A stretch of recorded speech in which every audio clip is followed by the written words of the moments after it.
Good morning to this Wednesday webinar, the first one of 2019. My name is Frank Senk. I am the PhUSE Membership Director. The board welcomes you to our monthly series. We have a number of presenters today for you. KPI, Key Performance Indices, summary by Yvonne and Andy. They've been working on this for a while and they get further and further along, so I'm interested in hearing myself. The use of test dataset factory update, as well as a script metadata update from Peter. They'll proceed right after my presentation. Moving on, so I already announced myself. We'll go to the next thing. 440 registered people to date coming to our February conference, our PhUSE Connect, our second in the US. We have a big poster evening and a gala dinner, which is always at our events. We have 241 registered for the poker night. So if anyone's asked a question, how many people like to play poker, just about half of our small sample like to play poker. I haven't signed up, so maybe it's more than half. But it's in beautiful Baltimore. This is the Bay Harbor area. And I think anyone and everyone who comes to it will enjoy it. Down below, you'll notice our little artwork, 15 years of PhUSE, something we're very proud of. The next event we have is our registration for our Computational Science Symposium. This is going into its 8th year, I believe. It's registration opens on the 31st of January. The event takes place in June. We've moved it a little later. It's still in Silver Spring. This is where we kind of roll up our sleeves, and with our working groups and our FDA helpers, we get down to the idea of what is clinical data science and how do we move it forward. Not only clinical data science, but anything associated with advancing computation science in the industry. We generally draw a good 300 people here, and over 2 days we do a lot of work, and then we continue on with working groups throughout the year. Later in the year we have our annual PhUSE Connect in Europe. This year we're lucky to have Michael and Anne-Sophie. We always have a chair and a co-chair. This is in beautiful Amsterdam on November 10th through the 13th. For those of you who have attended them, the format's very consistent with our conferences. We have keynote speakers, we have poster sessions, we have well over 100 presentations throughout the days. We have workshops. It's very exciting. I hope that if you haven't attended one, everyone will think about coming to Amsterdam. So working groups. For those who know, working groups are really something that work throughout the year. They have teleconferences. Sometimes they do face-to-face if they're located in an area where they can do that. We have 6 working groups with over 60 active projects. So a working group can have many active projects for a total of 200 volunteers, and that's accounts since May of 2018. It doesn't matter how much you do as a volunteer. You can do as little as you want or as much as you want. There's always more work and fewer volunteers. So if interested, I always put a plea out, get involved, if only for a couple of hours or a couple of days or a couple of sessions. It helps move everything forward. We've launched a couple of new projects. Machine learning project is moving under the emerging trends and technologies. We've delivered 5 published accounts. You can see them on the PhUSE website, as well as all the other deliverables we have. And this is something that we're very proud of, because as we deliver more and more published information and people start to use it, our reputation as a group is enhanced. PhUSE is known for its contribution, and our contributions are helping clinical data science move forward. So if you would like to join a PhUSE project group, we always say contact as soon as possible, and you can find contact information on our website. As far as PhUSE overall, we long ago said PhUSE was a society. And what we meant by that is when you join with a membership fee, and that helps us run all of our events and enhance our website, connect with different regulatory groups. We are a not-for-profit organization, but we have a very large impact in the industry. So together, small footprints make a big impact, and our little artwork will show that. Our membership plans are diverse. We charge £50 for an individual, but if companies want to do 10 to 24, they only pay for the first 10, and they get up to 24 free. And you could pay for the first 25 and get up to 49 registered for one fee, and all the way up to 500, 600, 700, where we just charge you in lots of 100 after that. So it's a very affordable policy.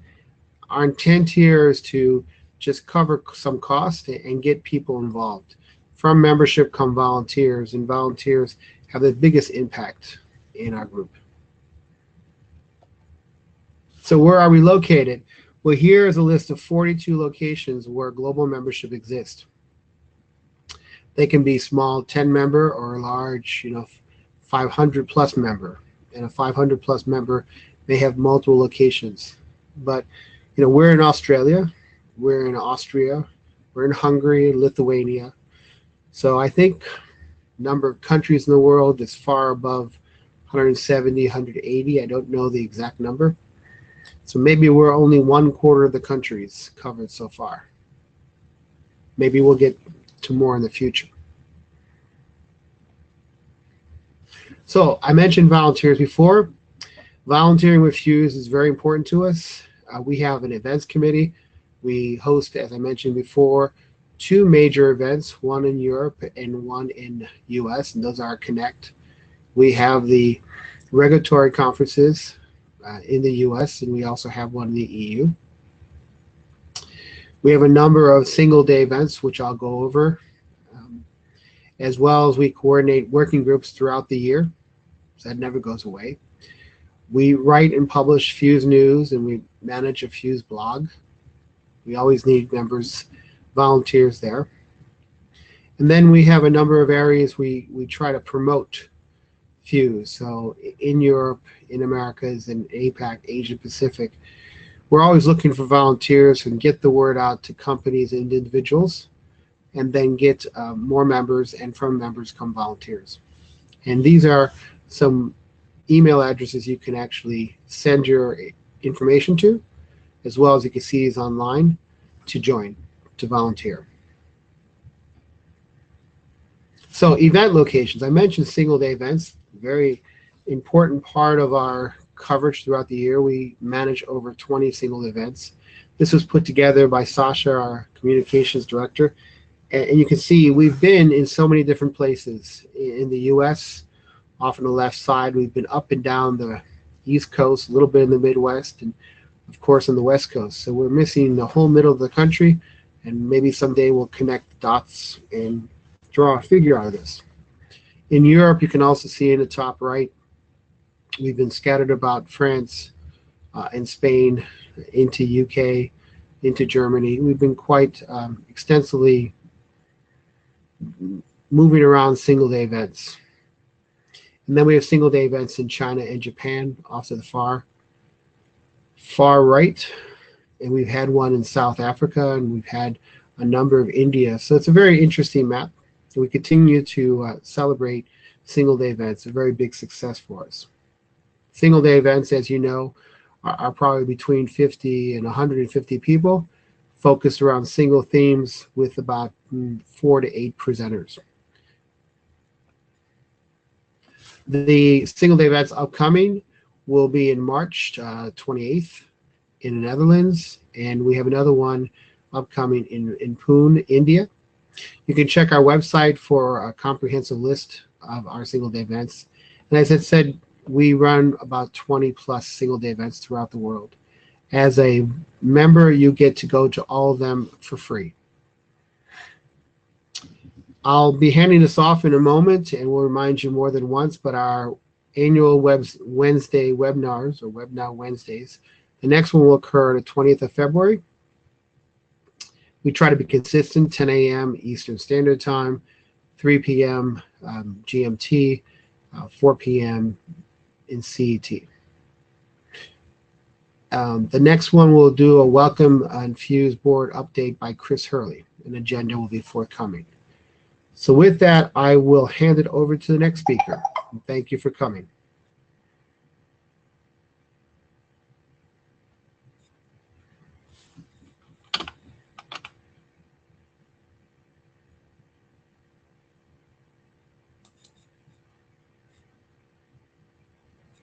Hi everybody, my name's Yvonne Moores. I'm going to present to you today on the Key Performance Indicators, KPI and Metrics Working Group that myself and Andy have been a part of.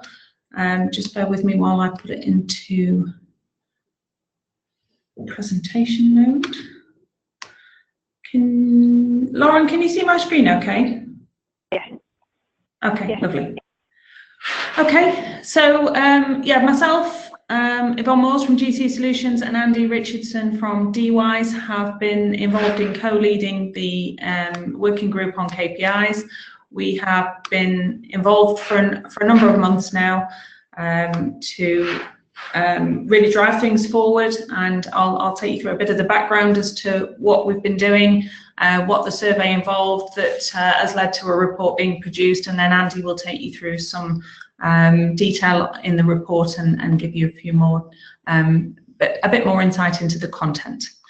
So the KPI working group remit was really to establish a set of common data reporting metrics. It was felt that there wasn't anything programming, data management, biostatistics specific. There's a lot of industry-wide metrics, but what we wanted to do was to achieve something with more granularity that could really help focus companies in where they should be aiming in terms of process improvement.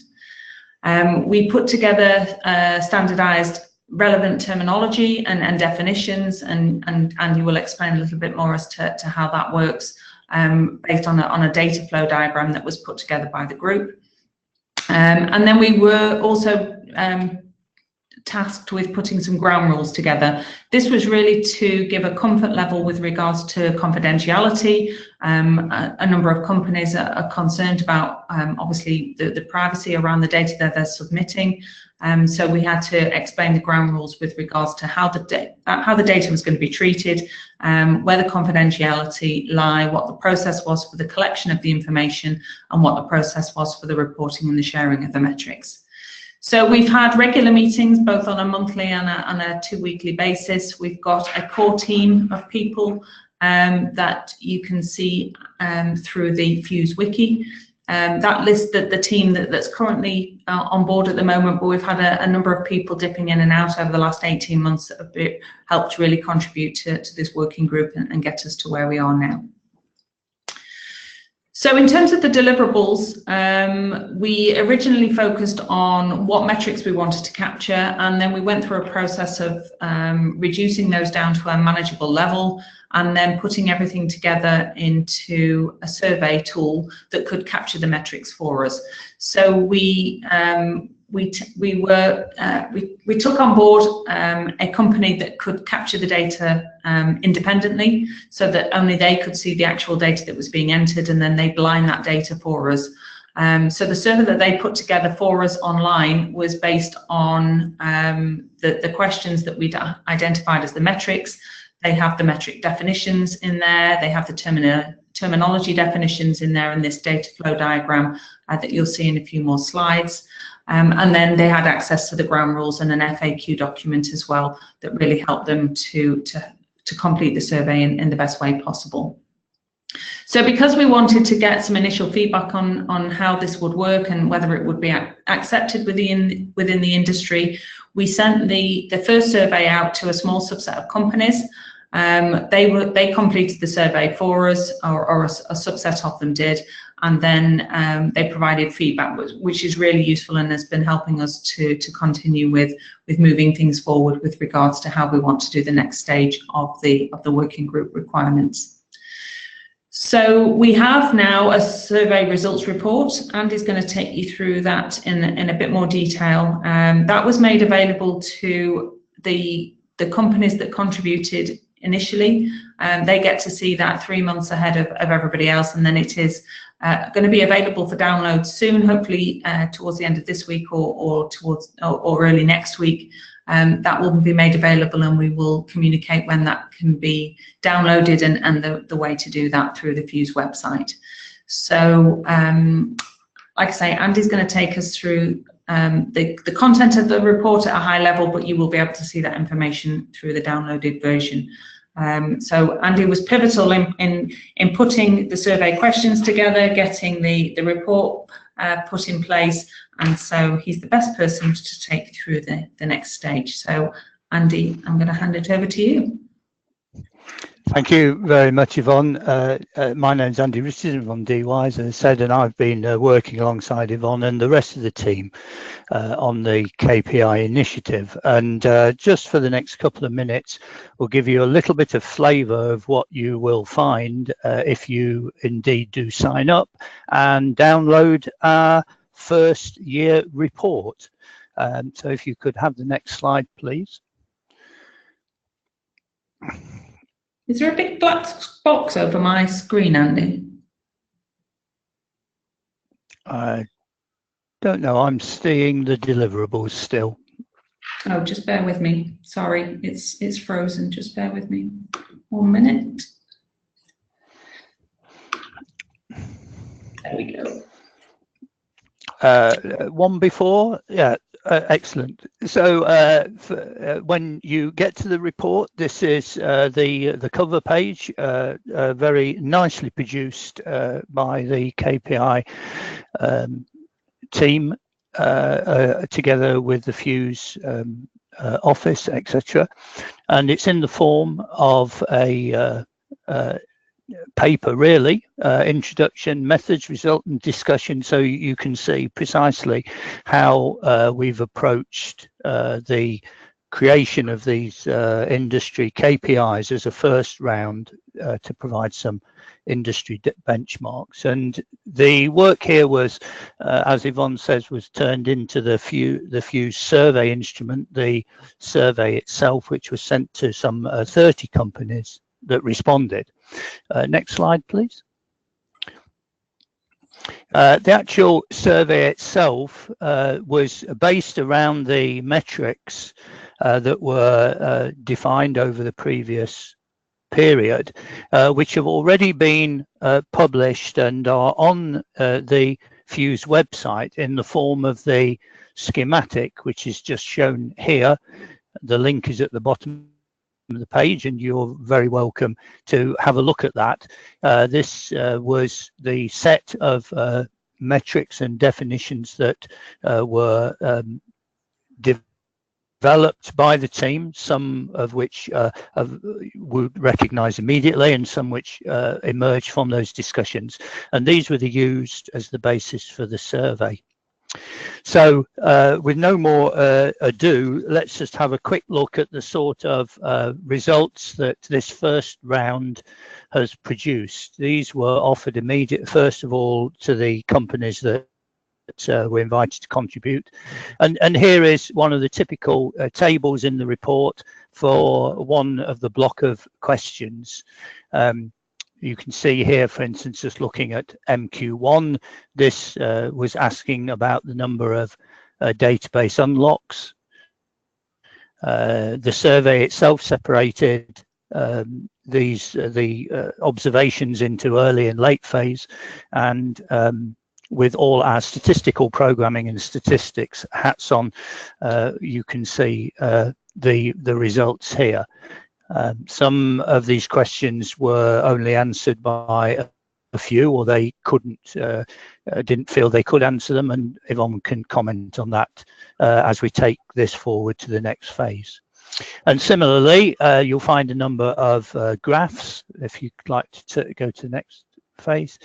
And here is a typical graph showing our first round of reports for of timelines, which people can now use to compare and contrast their own internal performances against this first round of benchmarking.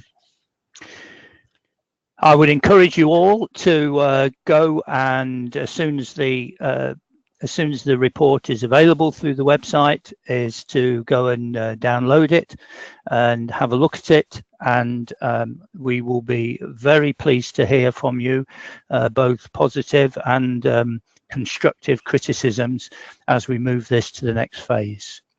And with that, I'll hand it back to you, Yvonne, to explain where we're going from here. Thanks, Andy. So yeah, as Andy said, we've gathered a huge amount of feedback. We're expecting more feedback, hopefully, from those that download the report as well. But what we're doing is really starting to put the next stage of the survey in place. There were a number of questions that came back with regards to how to complete the survey, which we've addressed.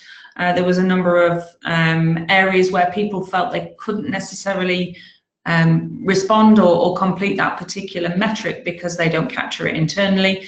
There were some differences in terminology that we just had to clarify. So what we've done is revamp the whole survey in terms of the questions that's being asked. We've reduced the number and we've rephrased them so that they are a lot more simple than they were previously, a lot more focused, and hopefully we will get a much wider response rate based on what we've changed and the feedback that we received.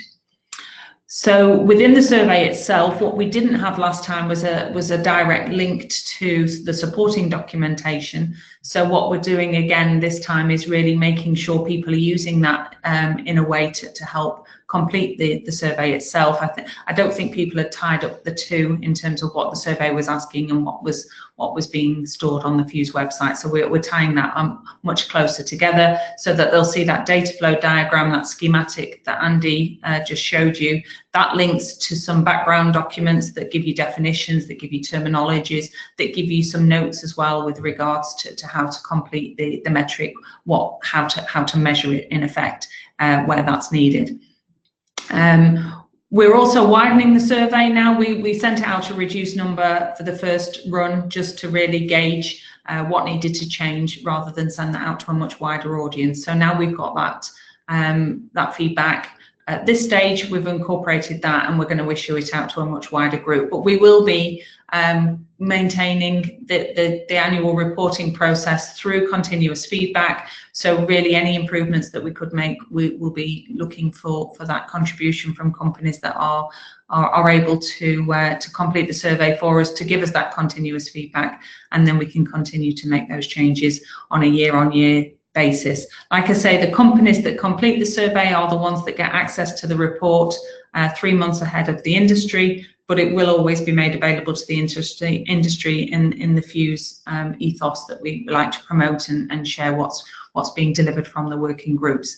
So yeah, if you are on the call now and your company isn't necessarily one that we may have identified, I know you may not know who to identify, but if there's somebody that is on the call today, if you could contact Lauren and tell them you'd be interested in contributing to the next survey. We're going to be doing it on an annual basis, and the report will be available every year as well. And the content of the report will change year on year because we'll be looking at the changes over time, not just the information that's been gathered as well at that particular time point. So with that, that's all we wanted to present today. Anybody that wants to volunteer to help with the working group, we'd be very happy to have you on board. Anybody that wants to put their company forward to help supply information for the survey, we'd be very happy to get that in as well. So please contact Lauren and she'll put you in the right direction as to how we can get you involved. So thank you.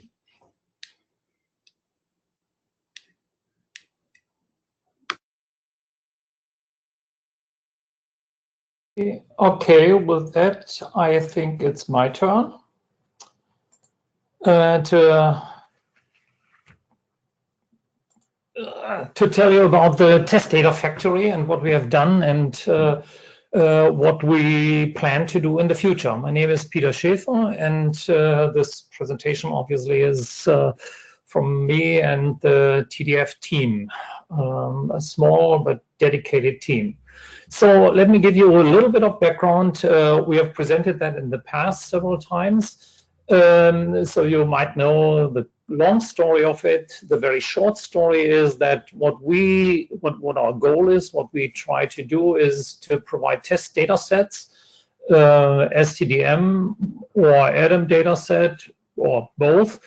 And these test data sets are supposed to support systematic and more comprehensive testing of software and processes around CDISC implementation. A little bit of background for that. I worked for a company from a vendor side. We provided software for the pharmaceutical industry, data analysis software. And when I was working with my development team as a product manager on CDISC-based parts of our programs, the developers came to me as product manager and asked for test data. And we had a few data sets that were available at that time. And we tried to modify them and make them kind of available to the team. And it turns out that just creating these test data sets or modifying these test data sets in CDISC with all the different domains that are intermingled and depend on each other was just a nightmare. Very often we would create inconsistencies, and then it was more difficult and took a lot of time to have the test data ready for testing, and they would sometimes just not be suited. So this whole idea really resonated very well with me when PhUSE decided that that might actually be a good idea to have an initiative along that line. The approach that we as a team took, that was more than a year ago, nearly 2 years ago by now, to look at some low-hanging fruits and then works toward what I would call a real test data factory. I will explain what that actually really entails and what it means. So what have we done as low-hanging fruits? What we did actually, we looked at what data sets exist and is there any use in, doing in looking what is done today, and the CDISC pilot data are obviously available, and they were actually used and are used still quite a bit in testing effort and kind of demonstrating stuff and systems. But one of the big things was these test data sets were like 10 years old by now or so. They were based on an old version of the CDISC standards. So the first attempt that we made was just go through all these data sets to the STDM and the ADAM data sets of the CDISC pilot and update them to comply with newer standards. What we decided to use the Pinnacle Community Edition as our validation tool to verify that the data are now in compliance.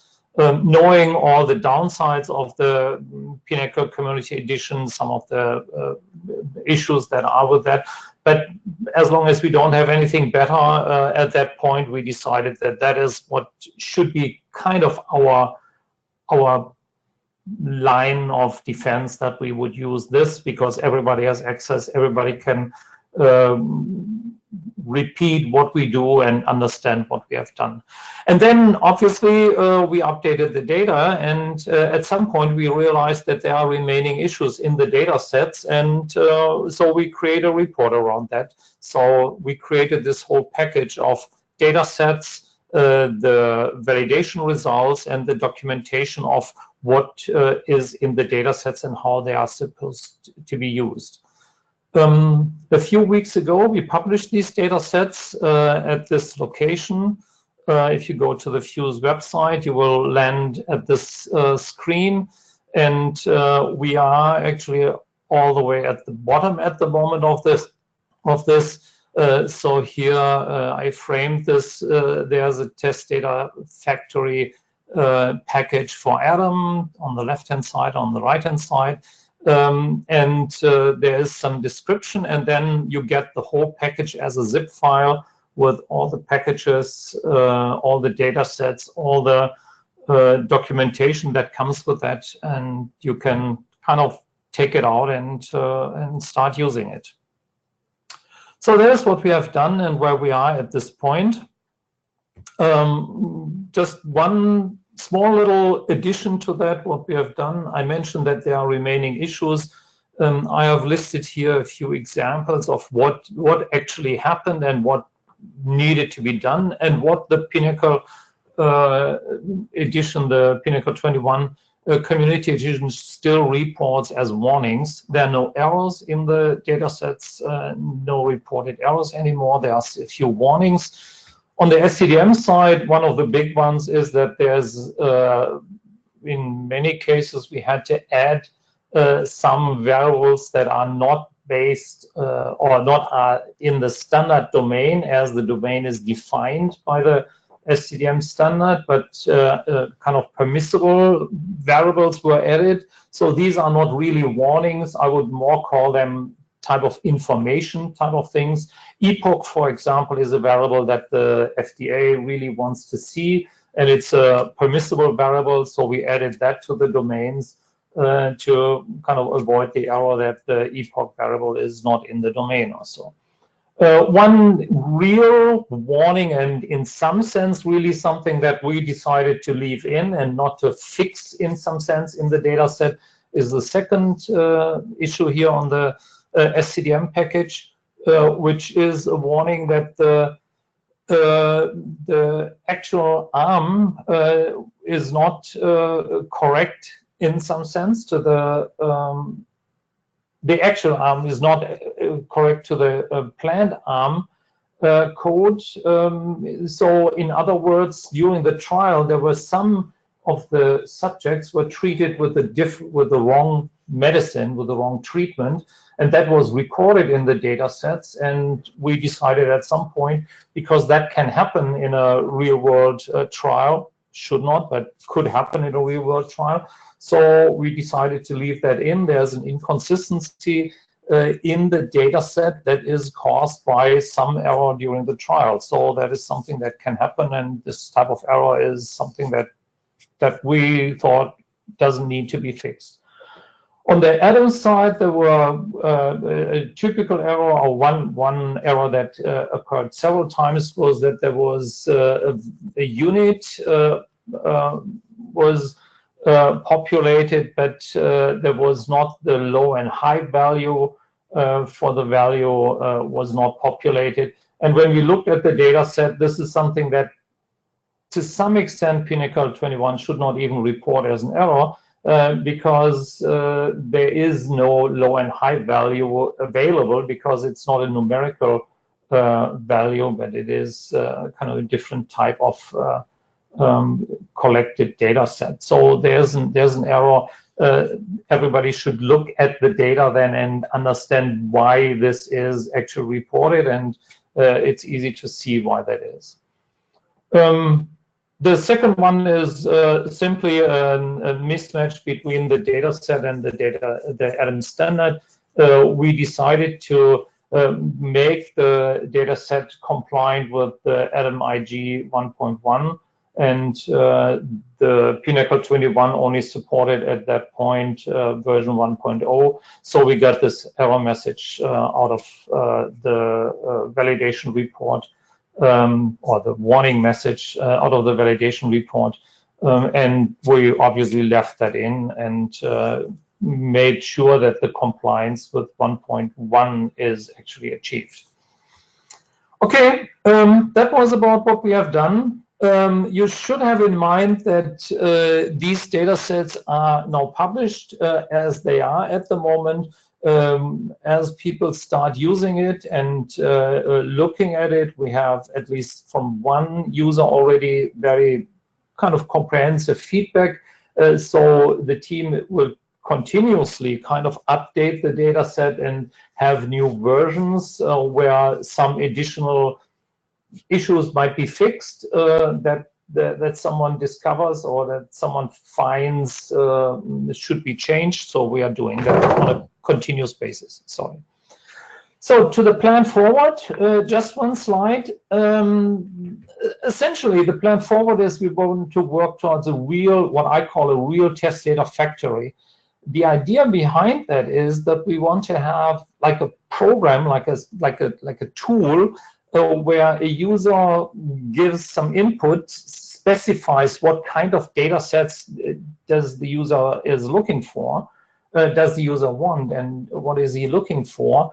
Kind of, for example, what is the number of subjects that should be in the data set? What is even the scope that the user wants? Does he need like very comprehensive or just a few domains or something? So we get user input in some sense, and then we create data sets based on that user input.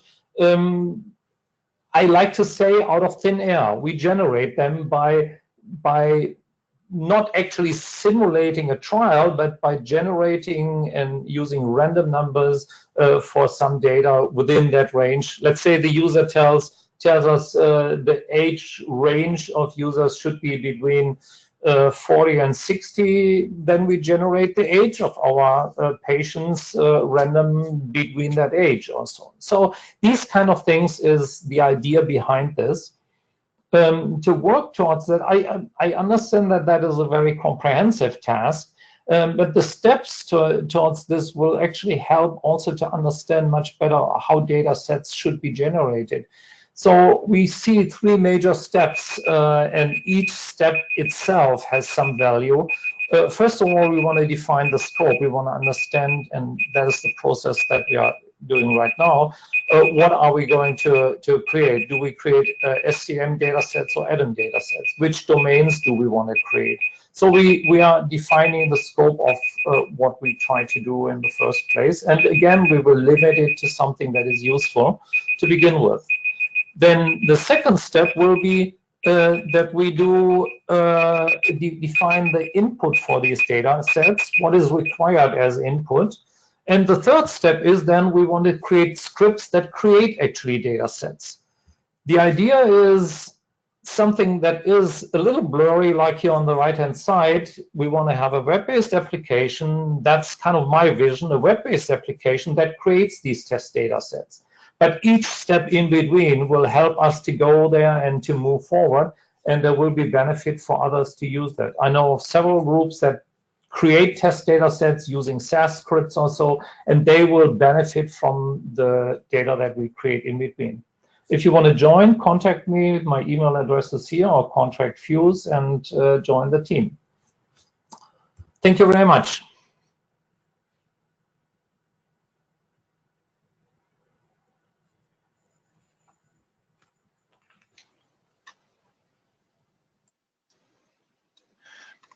Hi, this is Bob Friedman. I'm going to go over the script metadata for sharing project. So I'm a contributor on the project. The project lead, Han Ming, is not available today. So I have a lot of slides here to give the context of the project, so I'm not going to read every slide, but I do want to get to the end to actually demonstrate what we have set up. So the understanding here is that we have a number of projects within PhUSE relating to creating scripts. And the reason for these projects is that we have a lot of standards that exist between CDISC and information from other groups like CFAST to create studies, collect data on the studies, analyze the data sets. Toward the end, though, there are items that are not yet developed in standards, which are to display the data, create tables and figures, and visualize the data. So there's a number of projects that are going on to share the tools that create the visualizations.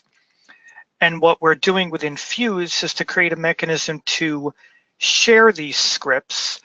And the scripts that we're talking about are primarily things that are written in SAS and R and other shareable languages where the scripts can be placed into a repository, improved upon, used by multiple groups, and to get a feedback to from how useful they are to companies that can then take them and customize them for their own use.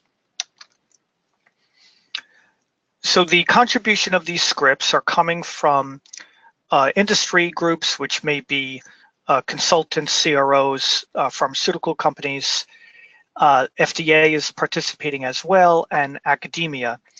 And we're collecting these scripts and we're putting them into a GitHub repository. So within the script sharing group, there are a number of sub-projects, including the one that Peter just spoke about, which is the test factory. There are scripts related, groups related to taking white papers to create analysis and displays. But the one that I'm talking about in particular is a project called Script Metadata for Sharing, which is how do we organize these scripts so that others can more easily find them and be able to utilize them.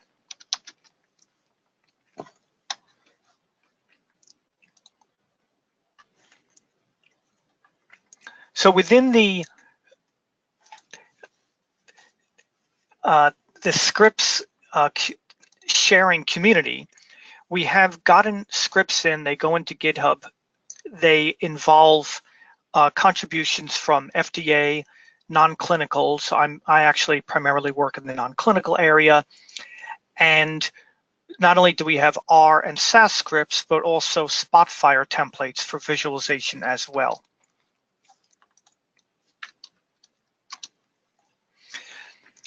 So in particular, when we're looking at the metadata script sharing project, we're trying to solve this problem.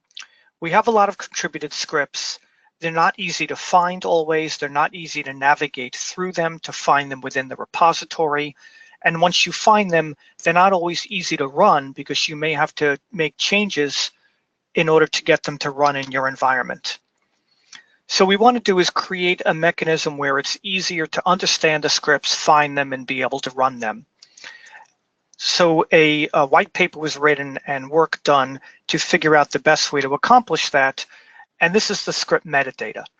The metadata contains information about what the script is for, how do you run it, but we can also include information about a review history on the scripts, ratings from users of the scripts, whether or not it's been tested or validated.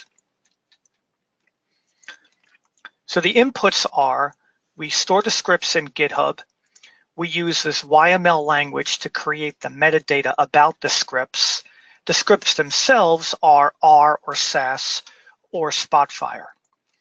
So we've gone through these reference materials and put together a description of how you create this metadata about the script. And that's what it looks like in the right-hand side. The YML is it either stands for yet another markup language or YML ain't a markup language. It is a way of describing information about a script or a program. It's both machine and human readable. And so the advantage of that is, of course, that a person could look at it directly, or a computer can read it and get out the important information. So in particular, a computer can read it and find what are the inputs, what are the outputs, and help you run and find the script.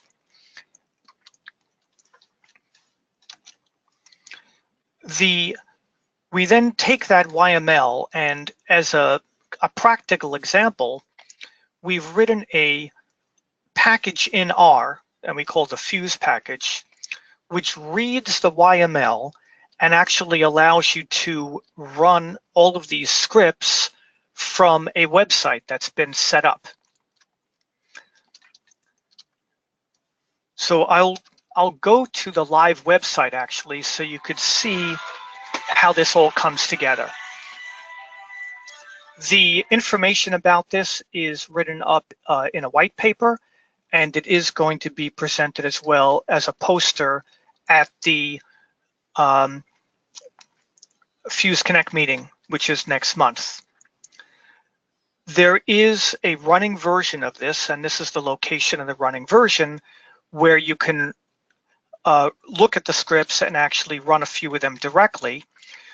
But the bigger intention is that you would download what you need to your own site and make any changes for yourselves. So what this looks like in the running system is the following. when you run this example PhUSE application, what it's able to do is read the YML. This file tells you, and I could zoom in a bit, it gives you information about the scripts. The script might have a description, the language it's written in, if this is a SAS script, any ratings, and who the author is, so you can contact the author. What we then have is it automatically brings you the list of all the contributed scripts shown by their YML file. Within this, you can look at the YML, you could look at other information about the script, and you can execute it as well. Currently, this framework will only execute an R script. So if you looked at an example R script, and you could also search them by name.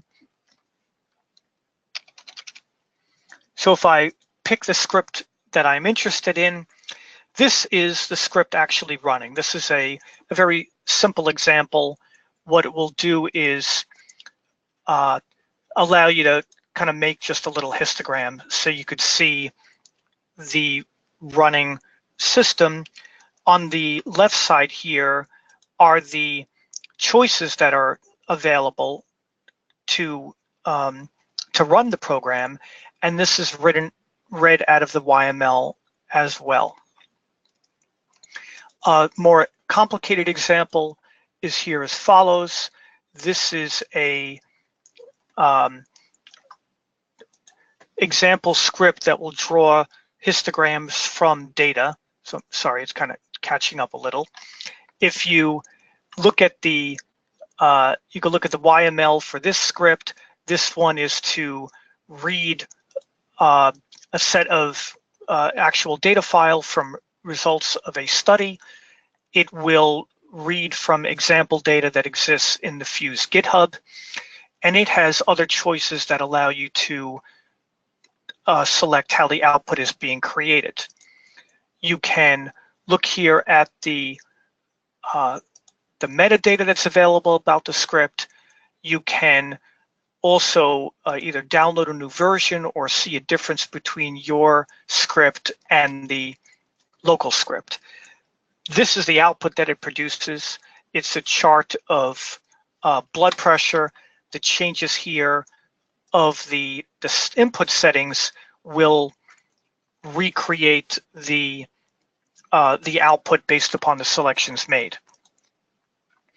So what we're doing here is putting together a way to find all of these contributed scripts and allowing an easy way to run them and index them as well, so you could see what the scripts are capable of and help you run them for your own purposes and modify them to your own needs.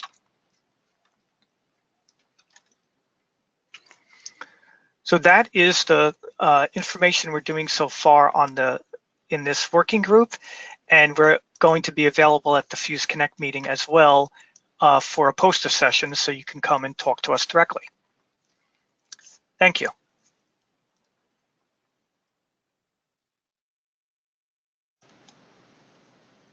Thanks, Bob. Okay, so there was just one question whilst we've got some time. Andy, we had a question for KPI from Sangeeta, and the question is, I hope Jackson is planned to participate in the survey, and I was wondering if the KPIs could be classified by TA for SP deliverables and also for in-source versus outsourced studies. Yeah, thank you very much for the question. I think this is in several parts. First of all, we'll be very pleased to have a contribution from Janssen into the survey, and indeed that extends to anybody who on the call whose department, groups or company would like to contribute. Please just make yourself known to us, and we'll make sure that you are included in the round as we take this into the next phase. In terms of the interesting wish here to be classified by therapeutic area, etc. Yes, these are the sort of areas that we would like to be able to move the survey into once we have a solid base in which the numbers of responses and the validity of the responses is strong enough to be able to sensibly tease out these different categories. Certainly the ones that have been mentioned, therapeutic areas and in-sourced versus outsourced studies have already been recognized as categories that could be of value for the future. And we look forward to being able to work with people who are interested in these sorts of things to perhaps help define questions and support the survey. So thank you very much for the question. Brilliant. Thank you, Andy. Okay, so that brings us to the end of the webinar. Thank you all for dialing in. Our next webinar will be, as Frank said, on the 20th of February, and I hope to see you all then. Have a great rest of the week, and thank you very much.